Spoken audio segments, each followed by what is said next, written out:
Patriots.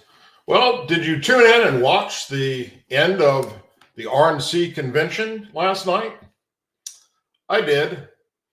And if you watched it, if you're a Republican or a conservative, or maybe you're on the fence, maybe you're an independent, you came away thinking this was one hell of a good speech that Donald J. Trump gave.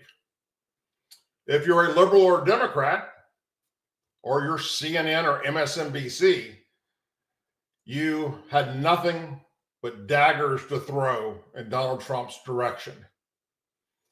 I couldn't help it. I had to watch all of CNN's spin to see how they put this, plain and simple. And it was something to see, my friends. The lies, the horrible things, comments, it was absolutely shameful. It was almost as if they weren't watching the same thing that we did. So after trashing Donald Trump's speech about how it was the same old Donald Trump and nothing's changed, and how horrible of him to say something bad about Nancy Pelosi, and the campaign had said he was never going to mention Joe Biden's name, although he mentioned it twice. He mentioned it twice. They made such a big deal out of absolutely nothing. And then Jake Tapper decided he was going to really stick it to us, folks, or at least those listening. And they were going to bring in two things. They're going to bring in undecided voters that they had watching it to see what they had to say. And they each got to grade it A through F. First off, nobody graded it an F. The average was B's and C's, a couple of A's and a couple of D's. That shocked the host of CNN. How is that possible? Then let's go ahead and bring in the big wall. They had their expert to look at all the polling data coming into this RNC convention and where it stands now. And this is what I want you to see. This is the moment. The worst nightmare for the Democrat Party took place live on CNN last night. Pay close attention to this, please. You're going to love it. Democrats, liberals, start crying now because it's over. For us, John. Anderson, first just a quick point about where Gary was and why it matters. He was in the city of Waukesha, which is in Waukesha County, which is just to our west. You see Milwaukee's blue, right? Milwaukee's blue, Waukesha's red. It's a suburban suburb area. But Donald Trump got 60% if you round that up in 2020. If you go back to 2016 when he won Wisconsin, he got 61%. You might say that's not much. It doesn't take much. Wisconsin was settled in 2020 by 20,000 votes. In 2016, it was settled by 20,000 votes, 22,000 votes. So small margins matter. Donald Trump doesn't have to gain a ton of voters. Small margins matter. Now, let's go to where we are as the Republicans leave their convention in the race to 270. And Donald Trump, this is where we ended last year. And one pet peeve of mine, because I've done this for nearly 40 years, is when Donald Trump at least twice said this election was rigged or cheating involved. There was none. Joe Biden won fair and square, and he won big. That's then. But this is now. This is now, and this is President Biden's problem. This is what the Democrats have to figure out what to do in a month, assuming Joe Biden is still the candidate, because Donald Trump did not need to gain voters at this convention. He came into it already with a lead, and a bigger lead than even our projection shows. Our projection now says deep red, solid Republican.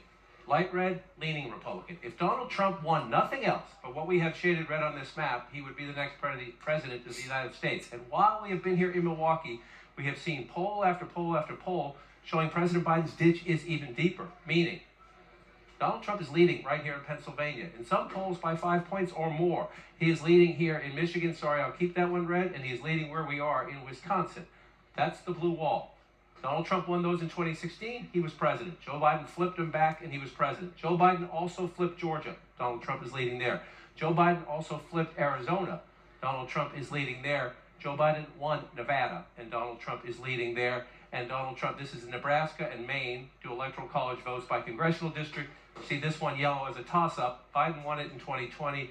At the moment, Donald Trump is getting all of the electoral votes out of Nebraska. And why many Democrats have been saying, we're not going to give you any more money, Mr. President. We want you to get out of the race, Mr. President, is at the moment there's also polling showing that Trump is at least competitive, if not a little ahead in Virginia, competitive, if not a little ahead in New Hampshire. Democrats are worried about Minnesota. Some are worried about Colorado. Some even say a blue state like New Mexico. Look where Donald Trump is there. I'm not saying Donald Trump's going to win 330 electoral votes, but he came into this convention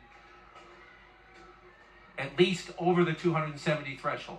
And the polling during this convention have shown the president's ditch has gotten even deeper. Why? He's losing in all 7 of what we consider the swing states. More than 7 in 10 Americans say he's too old to be president. 2/3 of the Americans say the country's on the wrong track. So Donald Trump leaves here in the lead with money flowing into his campaign, and Democrats, Anderson, are still having a debate, even about whether Joe Biden should be their candidate. Now they got a month till there's convention. They have time to fix it, but Donald Trump leaves here what I would call substantial and perhaps even commanding lead. Can you just explain to viewers how you can make those projections? Is that based on polling? Right, so the red states and the deep red states and the deep blue states are the traditions, although even some Democrats are worried about some of these states, but let's leave those where they are. The other states, it's polling. It's our political team led by David Chalian. It's a great group of people. You look at polling, you talk to both campaigns, you talk to people on the ground who know these states, and you do smart reporting. And I can tell you from my travels, I think this is an optimistic map for Joe Biden based on the travels over the past year. Because like I said, again, let's just come back to where we are now. You have Joe Biden, the governor of Maine, warned the president to his face, I'm worried about that. The Democrats in New Hampshire are worried. Democrats in Virginia are worried. The governor of Minnesota is worried. He's among those saying, at least at the congressional and Senate level in those races, they're worried dramatically.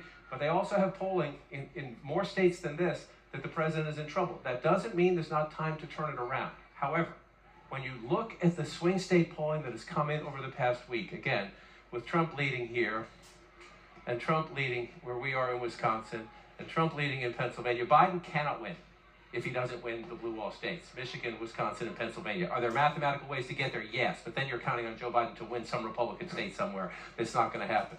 So our projection is actually, I would say, quite cautious. That if you look at the map, and we'll see the polling come out after this convention, and we'll adapt as we go through our reporting. But at the moment, it is easy to draw paths where Donald Trump is well over 270, perhaps as high as 330 or more. And so imagine we're being too kind to Donald Trump there, Anderson, and he loses a couple of those states. He's still above 270. To get Joe Biden from where he is now, if you come back to the beginning, to get him to 225, he has to run the board. I mean, he has to run the board here, and this is interesting when you look at it. Even if he runs the board there, he better win that congressional district and get those electoral votes because he's still at 269. So the president of the United States has one viable path to 270. In a stretch, I could come up with a second one for you. I could give you 6 or 8 for Donald Trump. That's what makes he has many options, and he has a lot of money flowing in. The president has a very hard path to 270, and at least for now, donors are saying, prove yourself or no more money. Yeah, we may hear a lot more about that in the coming days. John King, thank you. Stay with CNN for much more of the Republican National Convention, Donald Trump's speech. Laura Coates is at the CNN Grill to break it all down after a short break.